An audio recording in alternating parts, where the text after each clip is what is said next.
नमस्कार। आज हम बात करेंगे भारतीय राष्ट्रवाद का जो उत्थान हुआ उसके क्या कारण रहे, जो राजनीतिक जागरण हुआ उसके कारण क्या क्या रहे।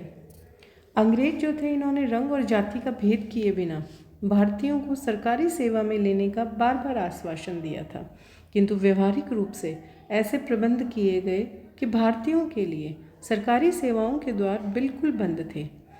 इसलिए 1870 ईस्वी के बाद शिक्षित वर्ग में राजनीतिक चेतना उत्पन्न हुई और उन्होंने प्रशासकीय सुविधाओं तथा प्रशासन से संबंध होने हेतु मांग की, और ये मांग किसी एक प्रांत, विशिष्ट क्षेत्र, जाति अथवा गुट विशेष तक सीमित नहीं थी, बल्कि ये मांग अखिल भारतीय थी। इस अखिल भारतीय राजनीतिक जागरण के कारण जो थे वो निम्नलिखित थे। पहला कारण जो था वो था भारत का राजनीतिक एकीकरण। 1707 ईस्वी के बाद भारत की राजनीतिक एकता का लोप हो चुका था, किंतु अंग्रेजों ने संपूर्ण देश को एक दृढ़ केंद्रीय शासन के अंतर्गत लाकर भारत में राजनीतिक एकता स्थापित की। इससे भारतीयों में राष्ट्रीय भावना का अंकुरण हुआ और धीरे धीरे समान विचारों वाले व्यक्ति जो थे इनमें मैत्रीपूर्ण संबंधों की स्थापना हुई। दूसरा कारण धर्म सुधार आंदोलन था।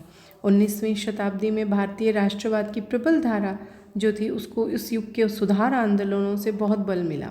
भारत में ब्रिटिश शासन की स्थापना के साथ ही ईसाई धर्म का प्रचार भी बड़ी तेजी से होने लगा। पढ़े लिखे भारतीयों में ईसाई धर्म के प्रति आकर्षण उत्पन्न हो गया और वे ईसाई धर्म स्वीकार करने लगे। इस प्रक्रिया की प्रतिक्रिया के रूप में भारत में विभिन्न धर्म सुधार आंदोलन हुए। स्वामी दयानंद सरस्वती और उनके आर्य समाज ने ये आंदोलन जन साधारण तक पहुंचा दिया। स्वामी जी जो थे वो एक महान देशभक्त थे, जिन्होंने कहा था कि विदेशी राज्य चाहे कितना भी अच्छा क्यों ना हो, स्वदेशी राज्य की तुलना में कभी भी अच्छा नहीं हो सकता। दक्षिण भारत में थियोसॉफिकल सोसाइटी ने लोगों को जागृत करने का कार्य किया। इस प्रकार इन आंदोलनों ने भारतीयों में आत्मविश्वास तथा अपनी प्राचीन गौरवमय परंपराओं के प्रति श्रद्धा उत्पन्न की, जिनसे देश में राष्ट्रीय चेतना का संचार हुआ। इस अगला कारण जो था वो था पाश्चात्य शिक्षा का विकास। भारत में राष्ट्रीय चेतना के विकास में पाश्चात्य शिक्षा का महत्वपूर्ण योगदान रहा। लॉर्ड मैकाले ने जिस शिक्षा पद्धति को प्रचलित किया उसके पीछे उद्देश्य ये था कि पाश्चात्य शिक्षा के प्रभाव से भारतीयों के हृदय में ब्रिटिश शासन के प्रति अनुरक्ति का भाव उत्पन्न हो जाएगा, किंतु इससे भारतीयों को लाभ अधिक हुआ। अंग्रेजी साहित्य स्वतंत्रता की भावनाओं से परिपूर्ण था, इसलिए उसने भारतीयों के लिए स्वतंत्र यूरोपीय विचारों के द्वार खोल दिए। पाश्चात्य शिक्षा ने भारतीय राष्ट्रीय चेतना को दो तरीकों से बल पहुंचाया। पहला तो उसके द्वारा हमें एक संपर्क भाषा प्राप्त हुई, जिसके परिणाम स्वरूप विविध प्रदेशों के निवासियों में पारस्परिक विचार विनिमय के लिए अवसर प्राप्त हो सका। इसके पूर्व ऐसी कोई भाषा नहीं थी जिसके माध्यम से संपर्क स्थापित हो सके। दूसरा ये कि मिल्टन, बेंथम, रूसो, वोल्टेयर आदि यूरोपीय लेखकों ने स्वतंत्र विचार थे इनसे भारतीय परिचित हुए। भारतीयों में स्वतंत्रता और समानता की भावना उत्पन्न हुई। जो भारतीय इंग्लैंड गए वे वहाँ के स्वतंत्र वातावरण से अत्यधिक प्रभावित हुए और उनमें भी वहाँ की प्रजातांत्रिक संस्थाओं के प्रति प्रेम उत्पन्न हुआ। जब वे पुनः भारत आए और दोनों की स्थिति का तुलनात्मक अध्ययन किया तो उनके मन में तीव्र असंतोष हुआ। इस असंतोष ने राष्ट्रीय भावनाओं को बल प्रदान किया। अगला कारण प्रजातीय विभेद की नीति। लोकप्रिय प्रतिरोध के बाद अंग्रेजों की प्रजातीय विभेद की नीति अधिक उग्र हो गई थी। हालांकि 1858 में महारानी की घोषणा में भारतीयों को यह आश्वासन दिया गया था कि उन्हें उनकी योग्यता के अनुसार सरकारी जो नौकरियां हैं इनमें स्थान दिया जाएगा, किंतु ऐसा नहीं हुआ। प्रशासकीय क्षेत्र में भारतीयों को उच्च पदों से वंचित करने, उन्हें अयोग्य घोषित करने तथा उनके प्रति रंग भेद नीति पर अब अधिक बल दिया जाने लगा था। किसी भी भारतीय जज को अंग्रेजों के मुकदमे सुनने का अधिकार नहीं था। एक ही अपराध के लिए भारतीय और अंग्रेजों के लिए दंड विधान में भी अंतर था तीसरा, अंग्रेजों के निवास स्थान भारतीयों के निवास स्थानों से बिल्कुल अलग थे। वे भारतीयों के साथ बड़ा ही अशिष्ट व्यवहार करते थे। अगला कारण जो था वह था राजनीतिक संस्थाओं का अलग अलग जो योगदान रहा। भारतीय राष्ट्रीय चेतना में अंग्रेजों के द्वारा गठित संस्थाओं का जो महत्वपूर्ण योगदान रहा। 1838 ईस्वी में बंगाल के जमींदारों ने एक भूमि धारकों की समिति यानी कि लैंड होल्डर सोसाइटी बनाई, जिसने कर मुक्त भूमि के अपहरण का विरोध किया और कुछ अंशों तक उसे सफलता भी प्राप्त हुई। इसके पश्चात अनेक संस्थाएं बनी जो राजनीतिक अधिकारों को प्राप्त करने हेतु सरकार को ज्ञापन देती रहती थी। 1851 ईस्वी में कलकत्ता में ब्रिटिश इंडियन एसोसिएशन, 1852 में बम्बई एसोसिएशन तथा मद्रास नेटिव एसोसिएशन की स्थापना हुई। इनमें ब्रिटिश इंडियन एसोसिएशन जो थी वो अधिक सक्रिय रही। इस संस्था ने अधिक नम्र भाषा में अपने सुझाव सरकार के समक्ष पेश किए, लेकिन 1870 ईस्वी तक ये संस्था प्राय निष्क्रिय हो गई। 1876 ईस्वी में सुरेंद्रनाथ बैनर्जी और आनंद मोहन बोस ने द इंडिया एसोसिएशन नामक संस्था की स्थापना की। इसी प्रकार से 1870 ईस्वी में पूना में एक सार्वजनिक सभा का गठन किया गया था। इस प्रकार इन संस्थाओं ने राजनीतिक चेतना जागृत करने में बहुत बड़ा योगदान दिया। अगला कारण जो है वह है समाचार पत्रों और साहित्य का विकास। समाचार पत्र और साहित्य के विकास में भी राष्ट्रीय भावनाओं को प्रोत्साहित किया। भारत में सबसे पहला जो समाचार पत्र था वो 1780 ईस्वी में बंगाल गजट प्रकाशित हुआ, जो कि साप्ताहिक था। इसके बाद कलकत्ता गजट और द इंडियन बर्ड आदि आरंभ हुए।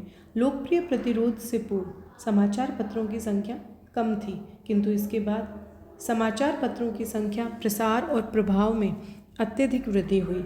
इन समाचार पत्रों के माध्यम से राजनीतिक अधिकारों की बात जनता तक फैलाई जा सकी। इंडियन मिरर, बम्बई समाचार, अमृत बाजार पत्रिका आदि समाचार पत्र जो थे, इनका प्रभाव बहुत ही महत्वपूर्ण था। सरकार का दृष्टिकोण इन समाचार पत्र जो थे इनके प्रति कठोर होता गया, क्योंकि वास्तव में ये समाचार पत्र सामान्य जनता को राजनीतिक शिक्षा देने का काम कर रहे थे। ब्रिटिश प्रशासक आलोचना सुनने के अभ्यस्त नहीं थे, इसलिए लिटन ने 1878 ईस्वी में वर्नाक्यूलर एक्ट पास कर उन समाचार पत्रों पर प्रतिबंध लगा दिया और इस एक्ट का विरोध वैधानिक ढंग से किया गया। 1882 ईस्वी में लॉर्ड रिपन ने इस एक्ट को रद्द कर दिया।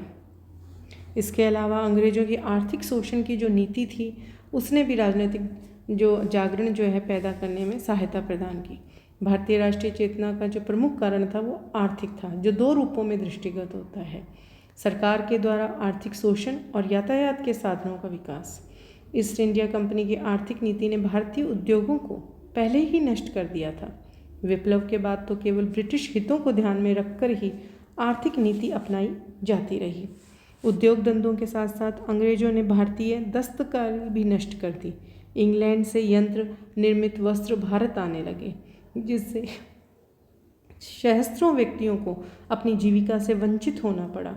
उद्योगों और दस्तकारी के विनाश का स्पष्ट परिणाम ये हुआ कि इनमें कार्यरत व्यक्तियों की कृषि की ओर आकर्षित व्यक्ति जो थे उनको कृषि की ओर आकर्षित होना पड़ा, किंतु वहाँ से अपनी जीविका नहीं चला पाए, क्योंकि जमींदारी प्रथा, भू लगान संबंधी नियमों तथा कृषि की परंपरागत दुर्बलताओं के कारण कृषि का विनाश होना आरंभ हो गया था। अंग्रेजों की मुक्त व्यापार नीति के कारण भारत में आयात होने वाले सामान पर कर नहीं लगता था, इसलिए भारतीय उद्योगों द्वारा तैयार माल गोदामों में इकट्ठा होने लगा, क्योंकि यह विदेशी माल की अपेक्षा महंगा बिकता था। भारतीय शिक्षित वर्ग को बेकारी का सामना करना पड़ा, जिससे उनके हृदय में अंग्रेजों के प्रति घृणा उत्पन्न हो गई। अंग्रेजों की आर्थिक नीति ने जहाँ भारतीयों का शोषण किया, वहाँ उनके द्वारा विकसित यातायात के साधनों ने भारतीयों में एकता उत्पन्न कर दी।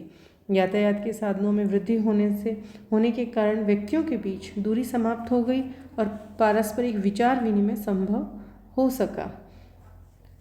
इसके अलावा अन्य कारणों की अगर हम चर्चा करें तो इसके अंतर्गत लॉर्ड लिटन की नीतियां हैं, जैसे कि भारतीय सिविल सर्विस में प्रवेश की आयु 21 वर्ष से घटाकर 19 वर्ष कर देना, इसी प्रकार से शस्त्र अधिनियम, जिसमें कि भारतीयों को निहत्था कर दिया था, और वर्नैक्युलर प्रेस एक्ट, दिल्ली में दरबार का आयोजन करना, और वो भी उस समय जब भारत के विभिन्न हिस्से जो हैं अकाल की चपेट में आए हुए थे। इसके अलावा लिटन की अग्रगामी अफगान नीति के कारण द्वितीय अफगान युद्ध हुआ, जिससे अपार जनधन की हानि हुई, किंतु परिणाम कुछ भी नहीं हुआ। भारतीय जनता को युद्ध का व्यवहार उठाना पड़ा, जिससे असंतोष अधिक तीव्र हो उठा तथा भारतीयों ने संगठन की आवश्यकता अनुभव की। इसके अलावा इल्बर्ट बिल विवाद, प्रचलित न्याय प्रणाली के अनुसार प्रेसिडेंसी को छोड़कर अन्यत्र कहीं भी अंग्रेजों के विरुद्ध अभियोग की सुनवाई केवल अंग्रेज न्यायाधीश ही कर सकते थे। भारतीय न्यायाधीश किसी अंग्रेज के विरुद्ध फौजदारी मुकदमा नहीं सुन सकता था। लॉर्ड रिपन के समय तक अनेक भारतीय जज सेशन जज बन चुके थे, किंतु वे अंग्रेजों के विरुद्ध अभियोगों की सुनवाई नहीं कर सकते थे। न्याय की दृष्टि से भारतीय और यूरोपियनों को समान स्तर पर लाने के उद्देश्य से लॉर्ड रिपन ने अपनी काउंसिल के विधि सदस्य से सीपी इल्बर्ट को इस संबंध में एक विधेयक प्रस्तुत करने को कहा। इसलिए इल्बर्ट ने एक विधेयक प्रस्तुत किया जिसमें कि भारत में रहने वाले यूरोपियनों के विरुद्ध अभियोग की सुनवाई करने का अधिकार भारतीय मजिस्ट्रेटों को देने की व्यवस्था थी। इस विधेयक ने समस्त यूरोपियनों में खलबली मचा दी। अंत में विवश होकर रिपन को विधेयक में संशोधन करना पड़ा, जिससे कि इस विधेयक की मूल भावना ही समाप्त हो गई। यूरोपियनों के संगठित विरोध ने भारतीयों की आंखें खोल दी। भारतीयों ने अनुभव किया कि यदि राजनीतिक प्रगति वांछनीय है तो वह केवल एक राष्ट्रीय संस्था के द्वारा ही संभव है, और इसी भावना ने कांग्रेस की स्थापना का मार्ग प्रशस्त किया। Thank you.